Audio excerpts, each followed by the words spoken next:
Hey, babe, let's take everybody out to New Mexico today. That sounds like a good idea. I've got nothing else going on. And we're going to take them to the city that's called the City Different. That's right. This is Santa Fe, New Mexico. All right, so put your seatbelts on. Because here we go. This is RV Destinations Podcast. Hello, and welcome to the RV Destinations Podcast. I am Randy Beheimer here with my wife sitting across from me, Caly Beheimer. How you doing, Caly? I'm good. Randy Beheimer, how are you doing today? I'm doing swell. Did you notice that I don't have a beard? I did, and I don't like it. Hey, y'all can leave comments and tell him what you think, beard or no beard. I am a massive fan of his beard because it's so nice and it's soft. If you're on YouTube and we get enough people that says you look better with your beard on, I think I look like 10 years younger without my beard because it was so gray and scraggly. It's not scraggly. You do not have a scraggly beard. I'll give him my Zoolander look. That was the best Zoolander look I think I've ever seen. We just lost every guy that was watching the video. I know. Or they came back and was like, I respect the Zoolander. All right, if you get at least 50 people that say my beard looks better in the comments, I'll grow it back. Okay. Oh, hey, y'all, help me out here because I love his beard. Anyway, would like to thank everybody from YouTube that's tuning in and also our audio podcast. Thank you wherever you're listening to us from. We appreciate you chiming in here. And today we're going to be talking about New Mexico, Santa Fe, a little fun town that we were at. What was it? 2 years now. I want to say 2 years ago. Yeah, we just realized we're like, hey, we never recorded a podcast. Why did we ever do it? Yeah, ironically, this is how bad it is. We visit a lot of places, and sometimes names don't register with me, and I'm like, have we been there? So we recently were hanging out with some folks and they were talking about going to Santa Fe. And I'm like, have we been to Santa Fe? Santa Fe, where's Santa Fe? And like my mind couldn't figure out where the heck Santa Fe was. And I'm like, babe, we've been to Santa Fe. He's like, yeah, we've been to Santa Fe. What did we do in Santa Fe? Why can I not remember this city? It's a good thing you're cute. I know. So that started this whole... You got that going for you. I do. Thank God. For a little bit longer, maybe. Yeah. I'm hanging on to the cuteness as much as I can. So then I realized, Santa Fe. Okay. And then finally it all clicked and I realized we'd been there and I'm like, we should do a podcast on it. So here we are. Here we are. We had a lot of fun, a lot of great dining options and different things like that. And I'm not even sure if we're going to get to the dining options. Now, one thing you might have noticed in the past few podcasts, so we've been trying to trim them down. Yeah. We want to get to the point quicker, so to speak. And so we're no longer going to hold ourselves to making 10 things. We're going to just talk about the things to do while in different locations. Yeah. Right. So give us your thoughts on that. Yeah, it might be 5. It might be 10 if we get a place, like, let's say, like Yellowstone or something that there's thousands of things to do there. Mm-hmm. But we're going to try to shorten it. We want to, an hour was the average prior to that. We want an hour to be kind of the exception. We want to try to land these somewhere between 30 and 40 minutes. Yeah. So, but give us your thoughts on that. So if you start listening to this and you're like, I'm digging this, let us know. Or if you feel like you're missing out and need more, let us know. And we'll consider if we get enough people saying one thing or the other, that's what we're here for. We want your feedback. Just let us know what you think. All right, well, let's dive in. I'm going to start off with a few fun facts, not 10 or 20. Right. So let's talk about Santa Fe. First of all, it is the oldest capital city in the U.S., which is really cool. Yeah, this is something that most people know, maybe not, but I did know this.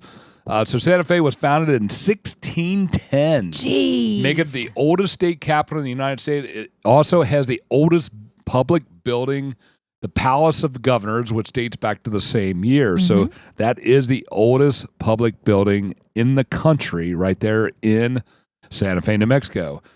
Santa Fe's nickname is the City Different, which we said in the opening. Mm-hmm. It reflects its unique blend of Native American, Spanish, Mexican, and Anglo cultures. This diversity influences everything from architect, with the adobe buildings, of course, its cuisine and festivals. It's a hot spot for art. Santa Fe is the third largest art market in the U.S., behind only New York and Los Angeles. Wow. The city is home to over 250 galleries, the famous Canyon Road, and the iconic institution like the Georgia O'Keeffe Museum. Mm-hmm. So that's my 3. I found 3 fun facts. And this is what I love about these old kind of, Spanish towns. Because it was founded as the capital of a province province of New Spain. So its original official name was La Villa Real de la Santa Fe de San Francisco de Asís. That's easy for you right? to say. Which means, translated, the royal city of the Holy Faith of the Saint Francis of Assisi. That is a whole mouthful. So I'm really glad they shortened it to Santa Fe, because that was a much easier to say. Could you imagine that conversation? Where are you from? The royal city of the Holy Faith of Saint Francis Assisi. It's like, that's a lot. That's a lot. Right, so exactly. I'm glad Santa Fe came up with Santa Fe. So, okay, so we're going to dive in. And ironically... So I love this. The first thing we're going to talk about... is not Santa Fe, right. Is outside of Santa Fe. Right, but I want to chat about that briefly. So the proximity of Santa Fe and where it is, you can hit up a lot of other different nearby locations that are absolutely noteworthy that you should go do, because the drive is not that far. It's a easy day trip, and there's just so much to see and do, not only in Santa Fe, but right outside. So the first thing that I would say is take a day trip out to Los Alamos. It is a fabulous, cute, sweet little town that has obviously the very famous history for being home of the atomic bomb. But also there in town is the Bradbury Science Museum. And this is a free, F-R-E-E, free museum. Highly, highly recommend it. So the day that we went, we actually had our dogs with us because we tied this in with one of the other things that we're going to talk about here soon. So we had our dogs with us. So we each took turns. One of us sat in the car with the dogs. The other one into the museum and checked it out. You could spend a lot of time in there. There's a lot of information. It was very interesting, very fascinating. This was all about the Manhattan Project, or most of it, what I remember. There was some other stuff too. Yeah, but it's going to talk a little bit and kind of walk you through the chronological building and testing of that. But there's also another museum there, the Los Alamos History Museum's there. And then another one that we're going to talk about here in a couple that's not too far. But you got dozens of hiking trail, biking trails. You got restaurants up there. I actually got my hair cut while I was up there. So I went into a cute little thrift store while we were there. They also offer different tours. There's a historic homestead tour. They offer different type of walking tours throughout the town. So there's just a good amount of things to do that you could very easily spend an entire day in Los Alamos. And fun fact, the main road that actually takes you through Los Alamos, and I need to find it here, wherever it is there in the town of Los Alamos. And if you drive it, it takes you through the actual, where is it here? Why can't I find this when I need it? Here we go. Route 502 heading west through Los Alamos turns into Route 501 at the gates of the Los Alamos Laboratory. As a civilian, you can drive through the compound. This is really interesting. So you come up to a bunch of guard gates and they basically ask you where you're going, and you can only go through because we're civilian.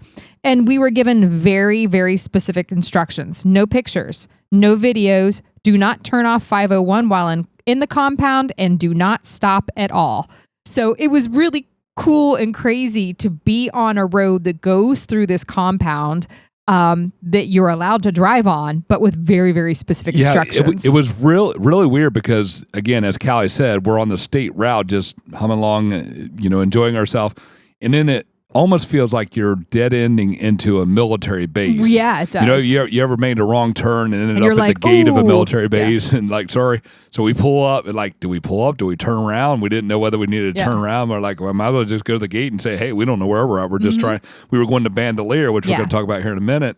And GPS took us this way. Yeah. So we pull up and they're like, where are you going? We said, we're going to Bandelier. And like, all right, keep straight. Don't look at anything. Don't take any pictures. And turn your radio down. I know. We're like, okay. I'm kidding about the radio. That's a reference when I was a little kid. Anytime we'd pass a cop, my mom would be like, turn the radio down. Like, was a cop going to hear the radio up too loud? You're listening to that music too loud there, man. You're listening to Conway Twitty on whatever WUBE in Cincinnati. But anyway, we digress. Let's not do that. No, we're not allowed to digress under Randy's new plan. Definitely go see Los Alamos. It's a cool, small mountain town. Lots to do. Lots of cool history about the Manhattan Project. But now moving on on to the next one. This is kind of a little bit different. This is outside of Cal and I's box, but we did enjoy it, and that's Experience Meow Wolf. This is where did my list go? I'm like digging through my papers here. Did it fly off on the floor? This is where, here we go. If you've ever heard of Meow Wolf, we didn't know what to expect, but when we go into a city, we usually do a Google, like what things to do in the area. And this popped up many times to do it. I'm like, all right, let's do it. So we contacted them and say, we're coming in and doing an editorial spread. And why don't you describe it? I don't even know how to describe it. Yeah, so the story behind Meow Wolf, because everybody's going, Meow Wolf, what the heck is that? Like, what does that even mean? And literally the name was drawn out of a hat. So one person drew one name, Meow. The other person drew another name, Wolf, Meow Wolf. How this came about is in Santa Fe, because there's such a huge arts community, there was a group of probably, 20, 30 artists that would get together, and they would have these huge warehouse parties. And I'm not talking like unka party. I'm talking like big warehouse art parties. And it just kept getting bigger and bigger. And the locals were like, we should do something to make this more permanent. So they bought this massive, huge warehouse. Upwards of 130 local artists got together and put immersive art inside of this warehouse. It covers 70 rooms and 20,000 square feet. It's all interactive art, and there's no rules, rhyme, or reason to it. You just go in and experience however you want to experience it. And again, very, very immersive. So you are climbing through refrigerators. You are climbing into a spaceship. If you want to take the time and pick up things and read and find clues, you can kind of go somewhat like on a scavenger hunt.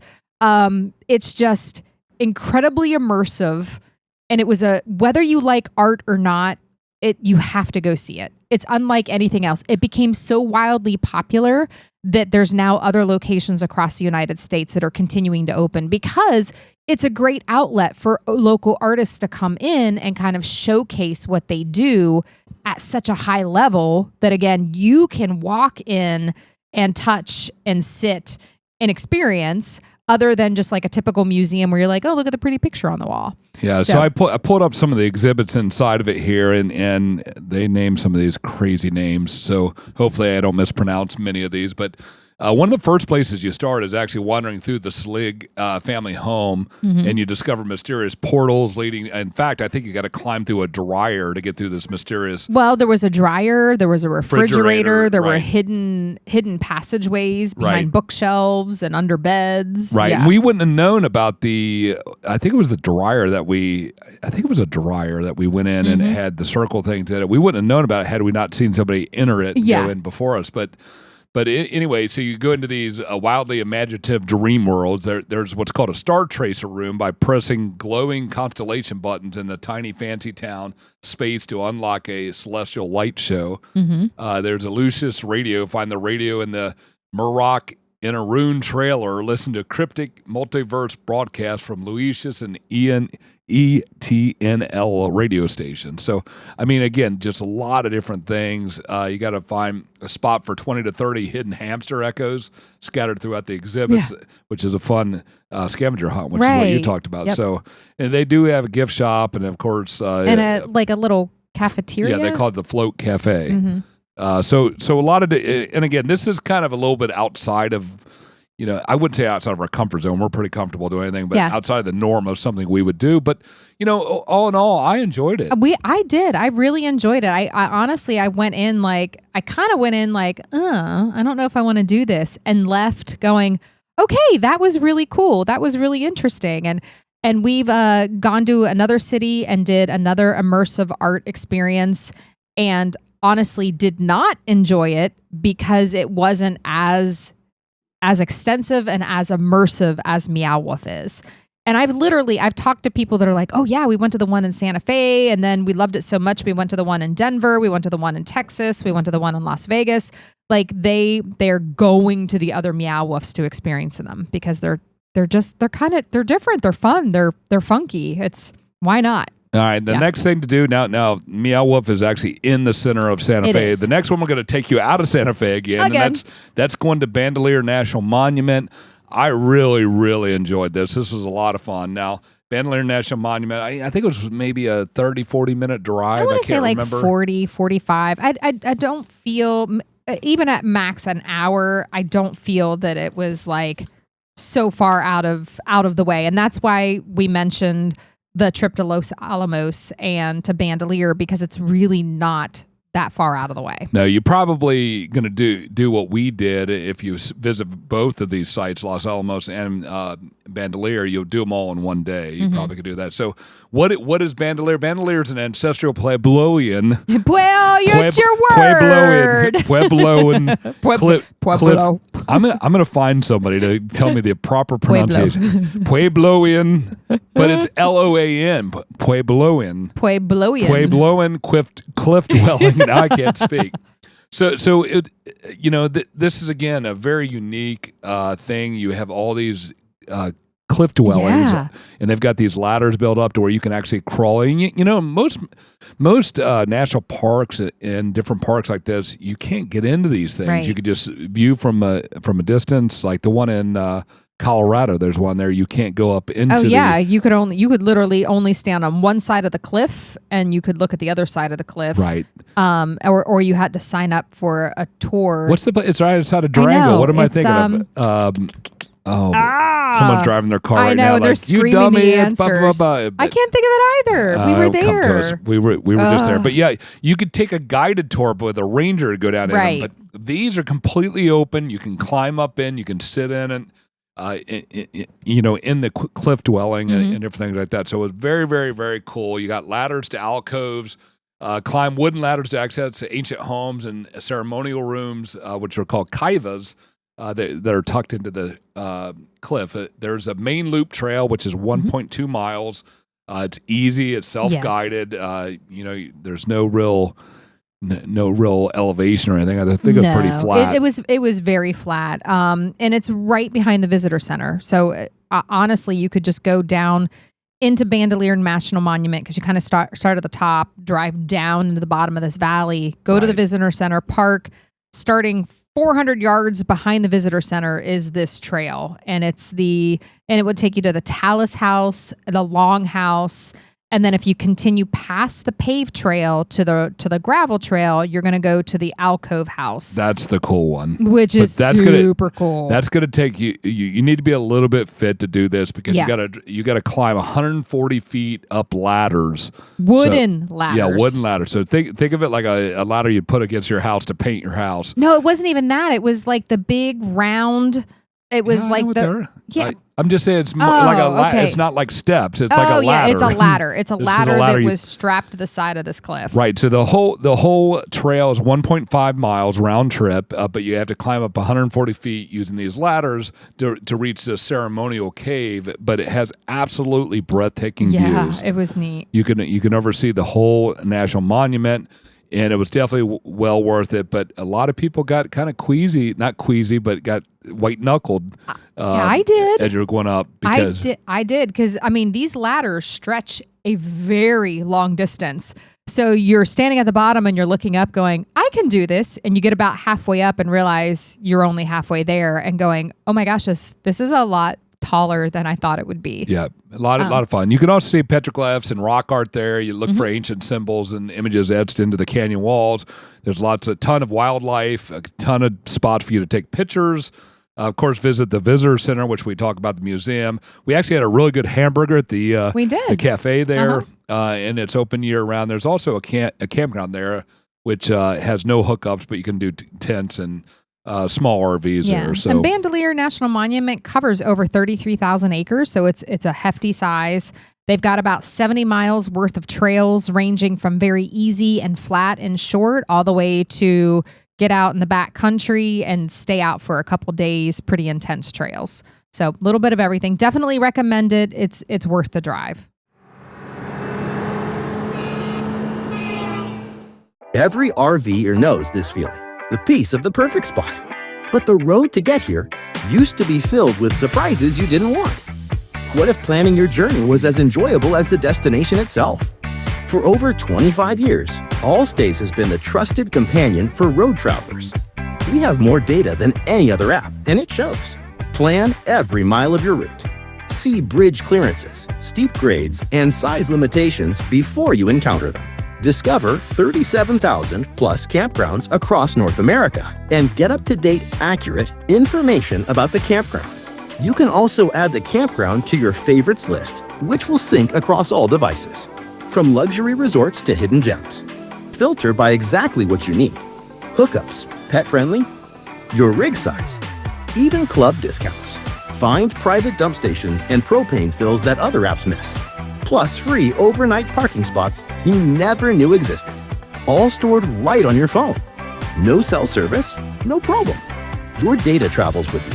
Whether you're a weekend warrior or full-time traveler, Allstays adapts to your journey.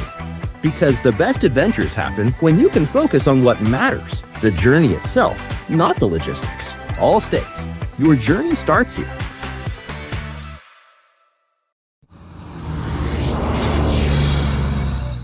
All right, so moving back to Santa Fe, finally. Yes, we're finally getting to the I place we're know. talking about.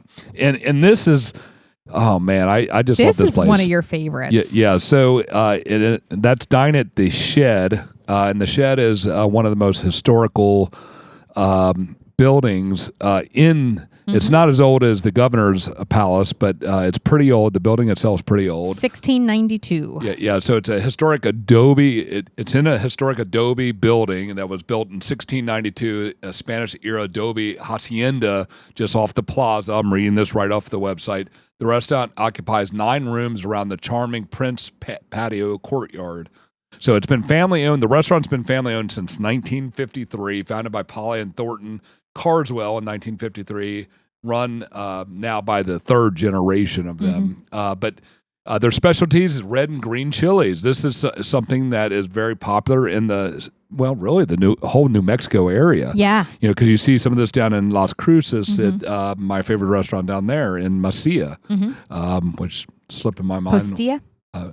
Right? Why can we are failing miserably at names today? We're like, remember that one time we went to that one place and it had that one name? It's because we're so sober. Oh, we need to be drinking. I haven't drank anything in months, and that's why my brain isn't working. Maybe we should just pause here and do a couple shots. But yeah. Anyway, so you've got these red and green chilies that you can order different sauces all through Santa Fe. This is not something unique to the Shed, but the Shed just does it really good. It's famous for its award-winning red chili enchiladas, green chili stew, and blue corn dishes, all made from chilies grown on the family farm. They're also part of the Margarita tour. There's Margarita Trail. Margarita Trail. There's a margarita here that they have. Let's see. It's I'm not gonna. Does it have a fun Spanish name? Yes, it does.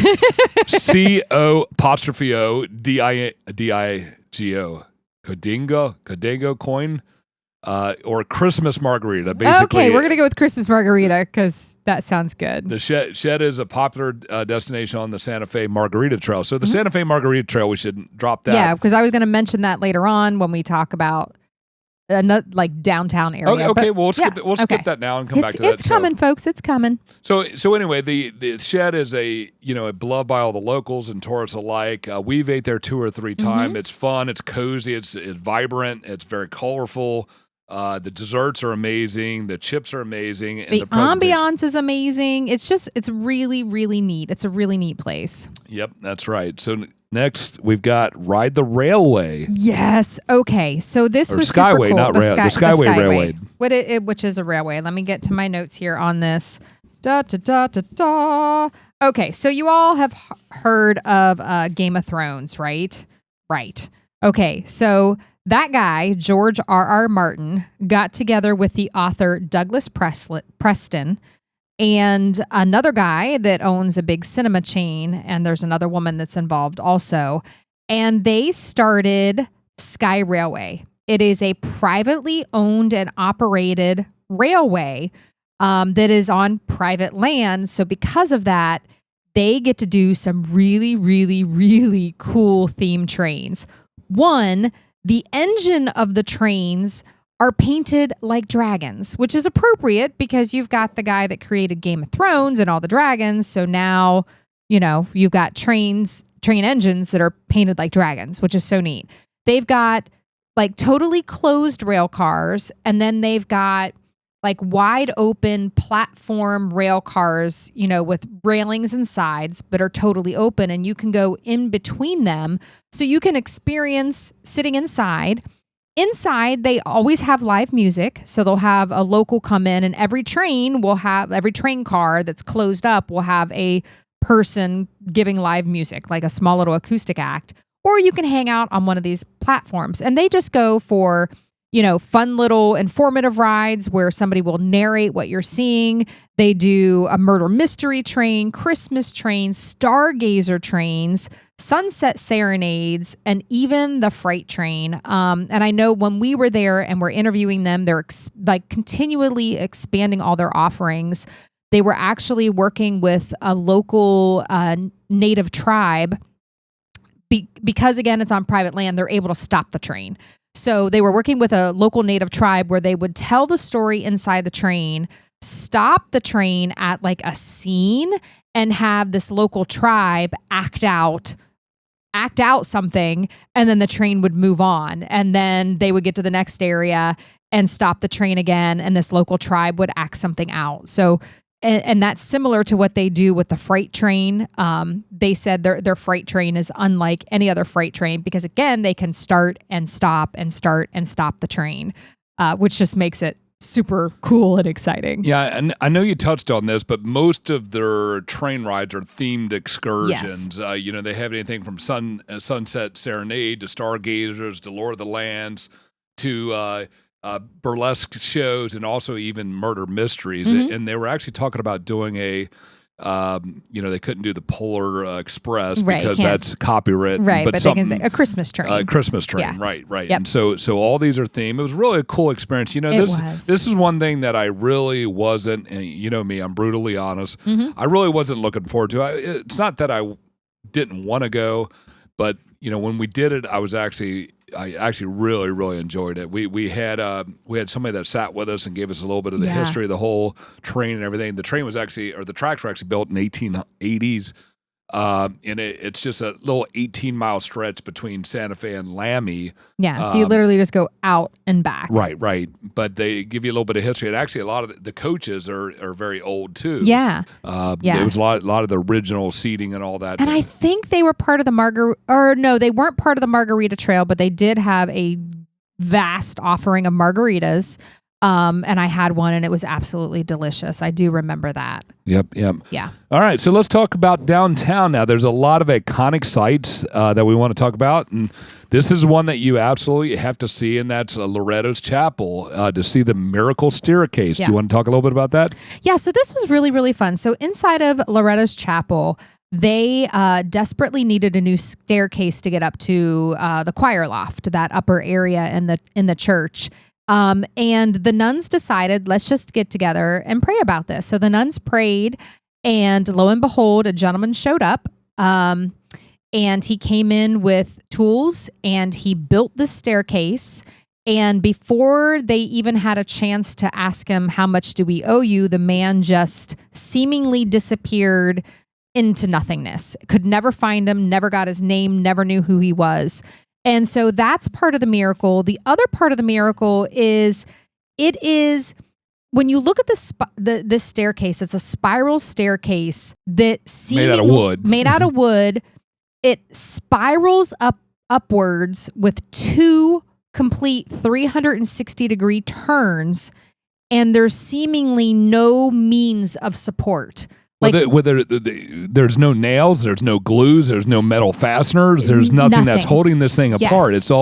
It's all like held by gravity and just the I don't know what I'm looking for. Yeah, but it's even like when you look at spiral staircases, a lot of times wooden pegs are held by wooden pegs. That's pegs. What they're held by, but they're hammered in and they expand out, and that's what holds it in place. But even then, there's like no support rail on the outside like holding it up. It's literally just this circular spiral staircase that just seems to go up from this post out of the middle of nowhere. It is cool, and it is a tourist trap. There's going to be a lot of people there. So the staircase was constructed in 1878. There's 33 steps, which symbolically matches the age of Christ at his crucifixion. According to legends, a mysterious carpenter, as Caly said, appeared after a 9-day novena. Novena? What's a novena? Novena? I don't know. A 9-day novena. Novena. I don't know. Maybe it's, because they were praying, so maybe that's okay. He worked in isolation for months, then disappeared, claimed by Saint Sister to be Saint Joseph. So anyway, the wood is proven to be spruce, not native to New Mexico, and reportedly not identified elsewhere on the earth, fueling the miracle narrative. So interesting. There's no railing or wall support or anything. So, but definitely go see this miracle staircase. But the next one is San Miguel's Chapel. Miguel. San Miguel. Sorry. You're cute. It's the Mission San Miguel. Sorry, the rain started pouring down. It drew my attention away, and I was like halfway through a thought. You were like, my the mouth Mingles. was going one way. They're like Pringles mixed with Miguel. And you get Mingles. San Miguel Chapel. So this is the oldest church in the U.S., and that's the one that was wasn't on the outside. Some of it was falling down. They had to do some restoration or something. The San Miguel Chapel, the story of it, and it's still not 100%. They believe construction started around 1610 when Santa Fe was founded. Part of the church was destroyed during the revolt back in 1680, and then it underwent a partial rebuild and construction, and that rebuild and construction has stood since 1710. And it's a very just simple adobe church, but it's, again, really incredible to see that even the rebuild to have sat around in our country since 1710 is incredibly impressive. And then right next to that, because these are all very, very close, right next to that is what is dubbed the oldest house in the United States. It sits right near the San Miguel Chapel. And the story about this is they can't really determine exactly how old this house is because part of the home's foundation sits upon a ruin of an Indian pueblo that dates back to about 1200 AD. And then the actual age of the home has been incredibly challenging to figure out because part of it sits on the ancient ruin and some of the materials used in the construction of the home date back to about the mid-1700s. So they really don't know exactly how old it is, but they claim it being the oldest because part of the home sits on that foundation of that Indian pueblo that dates back to the 1200s. And that's just right next to San Miguel's right next church. to it. Yeah. And it's really neat to see. It's a very, very old house, very small. But they have some artifacts in there, not obviously back from the 1200s, but some artifacts in there and some information on the home and kind of what they believed was there, how people lived, how they lived, that kind of thing. So yeah, that was really interesting. Yeah, and Santa Fe is, getting back to Santa Fe, it's a very walkable city. Very walkable. In fact, we highly recommend you taking a walking tour. You want to tell everybody about our walking tour we took? Yeah, so there's several tour companies. We ended up taking a guided walking tour that's the Route 66 tour. And I'm trying to look for it. Here we go. It is the Old Santa Fe Trail / Route 66 City Tour. And it took us all around historic Santa Fe. Well, all of downtown Santa Fe is historic. It's very, very old, but it was really good because it gave you a high level overview. We started in the La Fonda Hotel, got a lot of great history and information there, and then walked all around. It does go by the Mission San Miguel. It goes by the oldest house, and we actually went into the Loretto Chapel as part of this tour as well. There are countless tours that you can take. I highly recommend going to the visitor center because the visitor center is really going to help you get a good idea of where to start. Like some of the things we talked about were taking a day trip to Los Alamos or taking a day trip out to Bandelier National Monument. If you go to the visitor center, they actually have road trips that they recommend taking from Santa Fe. And there's some that go out to like Yemez Mountains where the hot springs are, to other different nearby local cities, scenic drives. They have short ones, they have long ones. So there's just visitor centers are always a great place to start. And if you're not into a tour, go check out those few things that we recommended. Some of the other stuff that's really, really cool down there that we haven't even talked about is located near the Palace of the Governors is the Rainbow Man store. Do you remember this, babe? And this is where Atomic History took place. Oh, yeah. So there's a plaque in the back of this courtyard, and on the plaque it reads, "All the men and women who made the first atomic bomb passed through this portal to their secret mission at Los Alamos. Their creation in 27 months of the weapons that ended World War II was one of the greatest scientific achievements of all time." So because it was literally a front for this secret mission. So everybody that worked on the secret mission went through this door at the Rainbow Man store because it was a front, so people didn't know that that's what they were doing. So it's really neat. Yep. There's so much history there in Santa Fe. It is a very artsy town. Very artsy. And so, as we mentioned in the fun facts, there's lots of different art galleries and different things you can stroll through. So just really a fun town, lots of good food. We talked about the margarita, the margarita trail, which basically you get a card and you go to all these different shops or restaurants and get a margarita made. Over upwards of 50 margaritas. You can either get the paper, like literal paper passport, or you can download the Santa Fe Margarita Trail Passport app. It looks like they do charge just a small fee. But then it walks you through all the different restaurants and all the different locations that you can go to basically stamp off all the different margaritas that you had.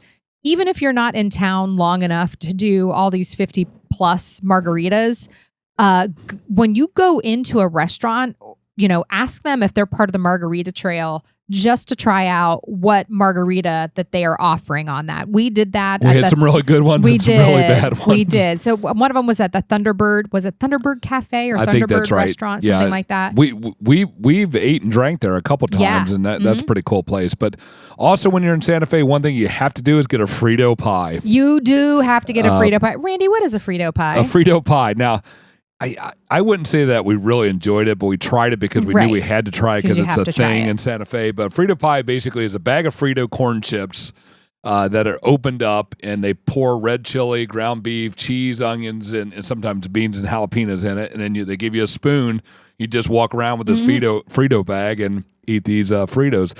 It's not bad. It basically feels like you're putting Fritos into a bowl of chili. Right. Is essentially what it is. It is. And the place that started these and the original place that you need to go to get it is the Five and Dime General Store, which is just fun to look around itself. And that's really close to the main square there in downtown Santa Fe. A lot of history down there and the main square of downtown Santa Fe. It's really close to the Palace of the Governors. And underneath those eaves are where local Native Americans will come and sell their goods and their art. So you have people that are doing leather working, silver working, turquoise work, pottery works, and they set up there quite frequently. I think we were there on a random day, and several people will be set up underneath those eaves selling their stuff, which is really neat. So it's a very cool, fun city, even just to kind of walk around and explore. Whether you do a tour, which is what I recommend, or even just stopping by that visitor center, and, they'll have plenty of maps and guides and can help you get in the right direction of what to see, experience, and do there in downtown Santa Fe. But at minimum, just walk around. It's a really, really neat city to see. It really is. Yep. And there's plenty of camping options there and around. There's some of the nicer ones are outside of the city limits. There's a couple smaller, less amenities, that kind of thing, actually in Santa Fe. We stayed at two different resorts the couple times we've been there. Yeah. And both of them had very little amenities and not much more than a gravel parking lot, but you're right there in the middle of the city. So I've got the names here. So the Trailer Ranch RV Resort is a 21 plus adults only RV park, and it's just 5 minutes south of the heart of Old Santa Fe. It is a mix of a 55 plus community with, like the vacation homes in the back of the park, with about 50 full hookup sites. Amenities are very, very minimal. I know that I do remember they had some very strict rules about like when you could come into the park, what time they would allow you to check in. And it's relatively early. Yeah. I remember that. They do have a very, very, very, very big dog park, which was nice. And I do remember that. And then the one that we stayed at most recently was Los Sueños de Santa Fe RV Park. Minimal landscaping, gravel sites. No real amenities, but you're right there in the heart of Santa Fe. And it was only 7 miles south of Santa Fe. A little bit more challenging to find, even though it's off that main road. The sign is very hard to find. There's kind of like this weird abandoned empty parking lot in front of it. Well, it was a strip plaza that was kind of was there no an more. abandoned strip plaza that you got to turn. Right. All that was left was like the foundation of the strip plaza. So that was what we call no frills. But there are 58 campgrounds within the general vicinity of Santa Fe, but a lot of the nicer ones, as I say, are further out. There is a KOA and a few other ones out there that you can take a look at. But absolutely. Anyway, Santa Fe is a really cool town, especially if you're into the arts. Go check them out. But we're excited you joined us today. And again, trying to keep this limited. We want to just thank you for listening in and tuning in. And as Caly has been saying on some of the other podcasts, we got a lot of exciting things coming down the pipe that we're excited to share with you. As soon as we get them released, we will let you know when and where to find them. But some new trip planning tools and stuff that going to really help you out. But anyway, you want to take us out? Yeah. Well, first, I just need to know, when do I get to put my drum roll in? Like, are you just ripping my drum roll? Your drum roll's gone. I don't like this. I think people need to comment if you... Okay, ready? 250 strands of light. Drum roll, please. And we want to thank you. It just doesn't have the same effect. But I'm still going to do a drum roll somewhere. All right, let's take us out. I will take us out. So thank you all out there for joining us in here today, talking about some of the fun things to do in and around Santa Fe, New Mexico. Be sure to rate, review, and subscribe to the RV Destinations podcast wherever you find and listen to your podcasts. And don't forget, we are out there on YouTube. So get out to YouTube, find us, RV Destinations Magazine. We are out there, and be sure to hit the subscribe button so that you are always up to date with the newest content that we are putting out on YouTube, because we're doing not only the videos, but a bunch of shorts too. And then check out our website. So we have a lot of huge announcements coming out very, very soon and coming down the road. So we are very excited to bring these to you. So check out our website. It's rvdestinationsmagazine.com. And don't forget that if you haven't subscribed to the magazine yet, you can use the code podcast20, podcast20, to save 20% off any of our subscriptions at checkout. And I think that's it. So thanks, guys. Thanks again for joining us. We appreciate it. Drive safely. Safe travels, y'all.